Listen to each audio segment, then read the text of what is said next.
mata kuliah jaringan komputer. Ya, pada kali ini kita akan membahas tentang perangkat jaringan ya. Seperti yang mungkin kalian sudah ketahui bahwasanya model ataupun jenis-jenis dari perangkat jaringan itu ada banyak sekali ya. Mulai dari kegunaannya, fungsinya, ataupun bahkan dari perbedaan brand atau mereknya.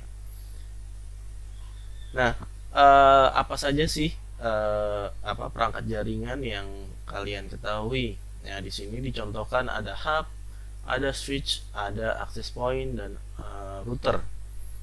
Ya, dimana keempatnya ini adalah perangkat-perangkat yang familiar atau minimal digunakan dalam jaringan yang mulai dari skala kecil sampai ke skala besar.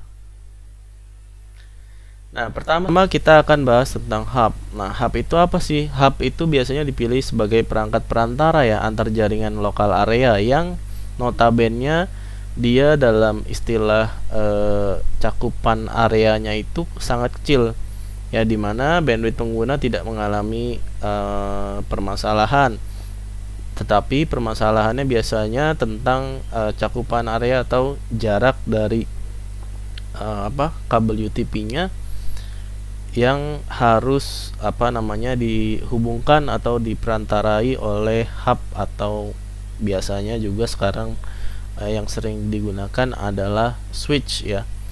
Nah, umumnya hub juga digunakan untuk menghubungkan segmentasi pada local area network.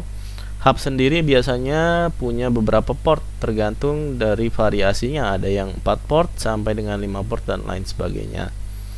Nah, jika Anda menghubungkan satu paket di dalam satu port pada hub, maka port yang lain pada hub tersebut akan tercopy secara otomatis, atau istilah dalam jaringannya adalah broadcast ya. Nah, selanjutnya ada yang dinamakan dengan switch. Nah, switch ini nampaknya kini lebih disukai daripada si hub nih dalam membangun sebuah jaringan lokal area network. Nah, perangkat switch dapat membagi beberapa segmen collision domain dan menyediakan keamanan yang lebih baik dibandingkan dengan hub. Nah, switch sendiri ini terbagi atas dua jenis. Pertama adalah switch manageable dan switch unmanaged. Nah, bagaimana perbedaannya nanti kita akan bahas di slide berikutnya. Oke teman-teman, jadi ini adalah contoh gambar dari perangkat switch. Yang satu ada merek D-Link, yang satu lagi ada merek Cisco. Nah, dimana di sini saya masukkan perbedaannya. Ini merupakan switch yang unmanaged ya, unmanaged.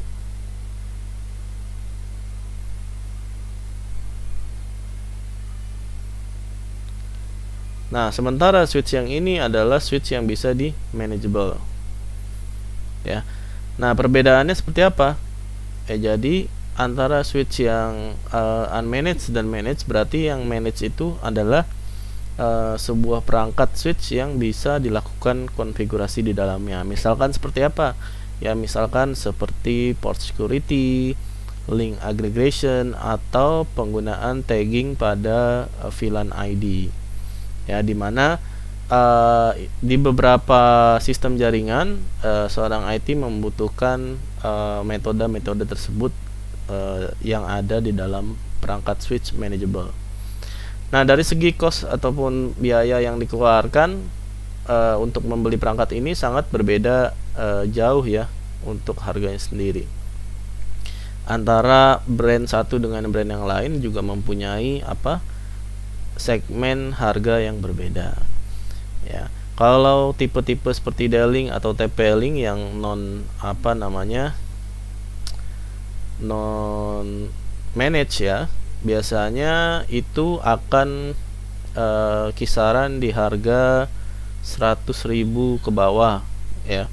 Tapi kalau switch yang tipe manageable itu biasanya adalah harganya kisaran jutaan ya, 1 sampai dengan puluhan juta ya, tergantung dari brand dan tipenya masing-masing.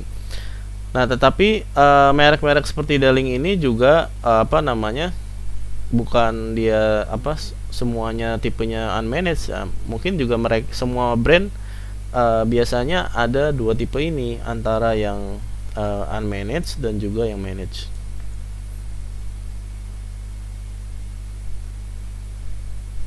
Ya, nah switch ini terhubungnya kemana sih, Pak? Jadi switch ini kan biasanya berbentuk kotak seperti di gambar ini. Ya, lalu dia biasanya ada power ya, power seperti charger HP ya, dan itu ada powernya, dan biasanya di sininya ada port-port yang tersedia ya. Mulai dari minimal biasanya ada 4 atau 5 port, dan maksimalnya biasanya berkelipatan ya, misalkan 4 kelipatannya terus 8 kelipatannya adalah 16 kelipatannya 32, atau ada yang 24 port. Biasanya switch ini genap ya portnya, 4, 8, 16, 24 atau 32 dan seterusnya ya. Jadi tergantung dari kebutuhan juga. Kebutuhan device yang digunakan. Kalau misalkan dalam satu kantor kalian misalkan ada 10 user, maka paling tidak kalian butuh switch yang portnya lebih dari 10 user. Seperti itu. Jadi penggunaan switch ini biasanya tergantung dari kebutuhan perangkat yang digunakan. Ya, selanjutnya perangkat jaringan lanjutan. Secara umum fungsi utama dari sebuah switch adalah membuat keputusan berdasarkan destination port atau tujuan dari port yang diakses. Nah, ini lebih ke switch yang manageable ya. Lalu sebuah switch menyimpan table yang digunakan untuk menentukan bagaimana cara untuk meneruskan lalu lintas jaringan melalui switch. Nah, Cisco switch melakukan forward frame Ethernet berdasarkan tujuan alamat MAC address dari frame. Jadi nanti mungkin di beberapa mata kuliah yang lain, seperti misalkan di administrasi jaringan ataupun di mata kuliah praktikum jaringan, pasti kalian pernah belajar yang namanya VLAN, membuat VLAN. Dan juga ada metode yang dinamakan dengan link aggregation, di mana itu ada juga metode yang dinamakan dengan spanning tree dan lain sebagainya, yang misalkan tujuannya adalah untuk melakukan hak akses khusus terhadap jalur switch tersebut, sehingga bisa menghindari yang namanya broadcast room. Artinya itu switch terjadi broadcast room itu bisa menjadi efektivitas jaringannya tersendat ya, lebih lambat ketimbang kita melakukan metode-metode tambahan seperti link aggregation atau spanning tree. Ya, itu bisa meminimalisir terjadinya gangguan broadcast room tadi. Nah, kalau broadcast room itu berarti istilahnya data yang dikirimkan dari satu device ke device lain itu akan terbroadcast ke semua port yang ada di situ. Nah, sehingga itu bisa menjadi tidak lalu lintasnya menjadi trafficnya padat. Nah, untuk itu terkadang seorang IT membutuhkan switch yang bisa dilakukan manageable untuk bisa mengatur laju ataupun akses terhadap traffic tersebut. Ya, lalu perangkat switch ini mempunyai hierarki. Ya, di sini contohkan ada core, ada distribution, dan ada akses. Nah, switch pada lapisan akses memiliki kebutuhan yang berbeda dari switch lapisan distribution atau switch lapisan core. Biasanya switch yang di bagian akses ya itu biasanya terhubung dengan lapisan device and device ya. Ataupun dia biasanya terhubung ke internet, router modemnya ataupun provider dan lain sebagainya. Ya, jadi ada yang bertugas sebagai akses, ada yang bertugas sebagai distribution, ada yang bertugas sebagai core pada switch. Nah, pertama kita akan membahas tentang access layer switch. Nah, access layer switch bertujuan untuk memudahkan koneksi end device ke dalam fitur jaringan, fitur dari access layer switch. Ya. biasanya fitur-fiturnya seperti apa? Fitur-fiturnya seperti port security, lalu ada fitur seperti VLAN, lalu dia portnya pakai yang fast Ethernet atau gigabit. Nah, biasanya juga ada PoE atau disebut dengan Power over Ethernet. Juga ada metode yang bisa digunakan seperti link aggregation atau mengatur berbagai macam keperluan seperti quality of service. Nah, berikutnya ada distribution layer switch. Distribution layer switch ini menerima data dari access layer switch dan akan meneruskannya ke core layer switch. Nah, biasanya distribution layer switch ini mendukung layer 3. Lalu juga forwardnya high di situ, dan dia biasanya sudah menggunakan ataupun harus memilih switch yang portnya sudah support gigabit Ethernet. Lalu dia juga biasanya bisa melakukan redundancy, lalu seperti security atau access control list terhadap MAC address. Ya, lalu ada juga link aggregation dan juga quality of service. Nah, berikutnya ada yang disebut dengan core layer switch. Nah, core layer switch merupakan backbone dan bertanggung jawab untuk menangani sebagian besar jaringan LAN. Fitur dari distribution layer switch ini merupakan seperti dia mendukung layer 3, lalu forwardingnya very high ya, gigabit juga support, lalu redundancy dan juga link aggregation, quality of service. Ya, kalau di dalam switch tipe-tipe manageable biasanya antara link aggregation ya atau quality of service-nya ini metodenya sudah ada di dalam switch tersebut. Nah, berikutnya kita masuk ke dalam perangkat yang selanjutnya adalah perangkat router, di mana router ini sering digunakan untuk menghubungkan beberapa network yang berbeda. Jadi router ini tugasnya adalah menghubungkan beberapa network ya. Jadi biasanya orang memakai router untuk membagi-bagi segmentasi pada jaringan yang ada.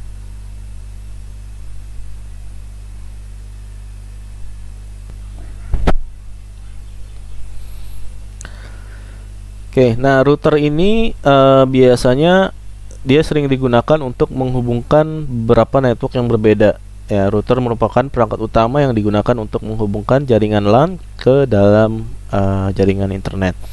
Jadi contohnya misalkan saya punya router di sini, lalu ada beberapa port, ya. Biasanya 4 atau 5 port kalau kalian memakai router-router bawaan dari provider. Lalu biasanya ada satu kabel ini yang terhubung, tugasnya untuk terhubung langsung ke jaringan internet. Bisa menggunakan fiber optik ya, yang menuju ke tiang-tiang listrik langsung di rumah kalian misalkan. Ya, atau menggunakan kabel UTP lagi yang terhubung ke dalam modem utama misalkan. Nah, dari network si internet ini akan bisa dibagi ke sini. Ini LAN 1 misalkan bisa digunakan untuk rumah A ya atau office A. Lalu port berikutnya bisa digunakan ke office B ya. Lalu di port berikutnya bisa digunakan ke office C dan seterusnya ya, dengan segmentasi IP yang bisa berbeda-beda. Bisa jadi di sini bisa kelas A, di sini bisa kelas B, bisa kelas C, atau bisa kelas C semua tetapi dengan network yang berbeda. Nah, atau biasanya orang menambahkan lagi di sini router yang bisa menyesuaikan dengan kebutuhan. Misalkan ditambahkan router-router atau access point tambahan di sini, baru nanti dari access point itu bisa nge-share ke dalam network-network ABCD ini. Jadi dari sini dihubungkan lagi ke sini. Nah, sehingga port yang digunakan di router utama ini hanyalah port yang satu saja. Yang lainnya tidak digunakan karena dia menambah router tambahan. Jadi pengaturannya dilakukan di sini. Nah, karena biasanya untuk router-router bawaan atau router modem ini pengaturan yang bisa dilakukan itu tidak banyak ya. Jadi biasanya orang menambahkan router lain agar menyesuaikan dengan kebutuhan. Nah, berikutnya ini adalah contoh merek-merek atau brand dari sebuah router. Ada merek utama yang sering digunakan seperti Cisco ataupun Mikrotik. Ya, bahkan ada merek-merek lain yang mungkin kita tidak familiar dengan merek tersebut ya. Yang familiar di sini mungkin misalkan Cisco, Mikrotik, Huawei, lalu ada Netgear ya, lalu ada seperti D-Link, TP-Link, itu mungkin yang kita sering lihat. Atau ada Huawei, Linksys ya. Dan bahkan Asus dan Apple pun mengeluarkan router-router. Nah, bahkan ada merek-merek seperti Xiaomi yang sekarang mengeluarkan router access point dan lain sebagainya.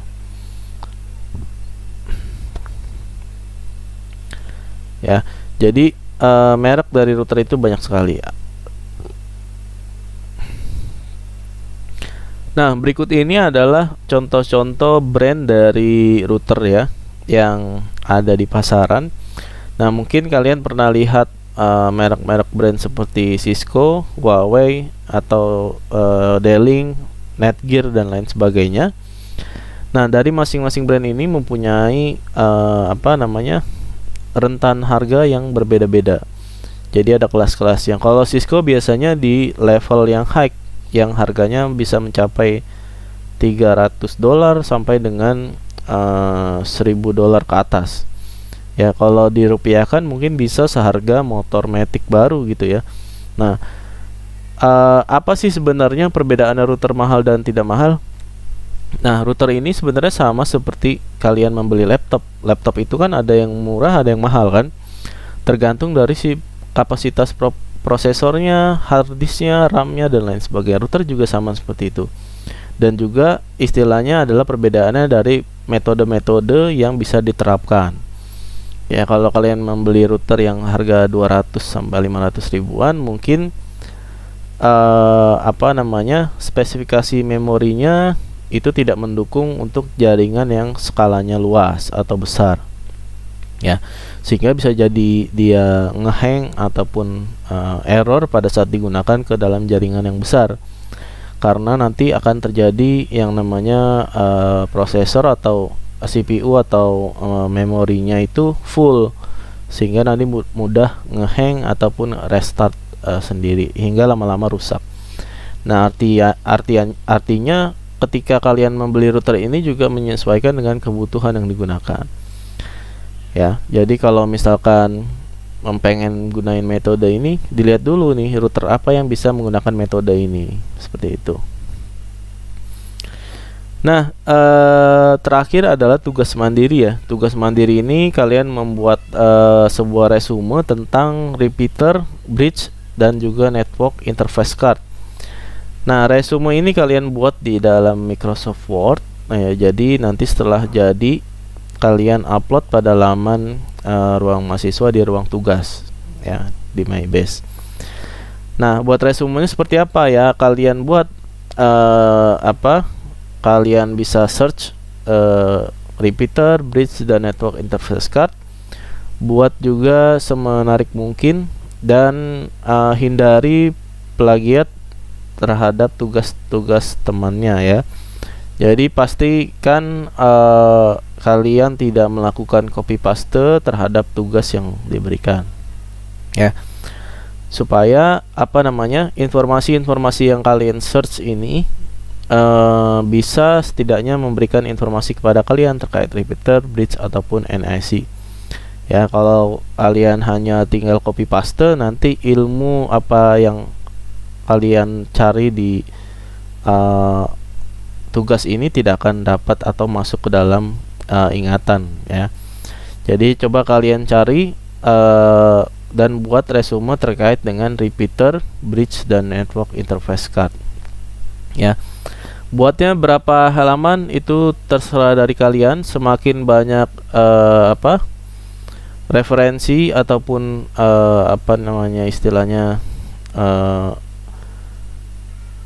resume yang kalian buat itu semakin baik ya. Oke, ini adalah tugas mandiri. Jadi tugas mandirinya adalah membuat sebuah resume perangkat jaringan ada 3, repeater, bridge, dan juga NIC. Jadi silakan dikerjakan. Resume ini diupload ke laman MyBase. Dikerjakannya di mana? Dikerjakannya cukup di Microsoft Word saja, lalu kalian upload pada laman ruang tugas ya. Silakan dikerjakan dan usahakan jangan mengcopy paste tugas dari temannya.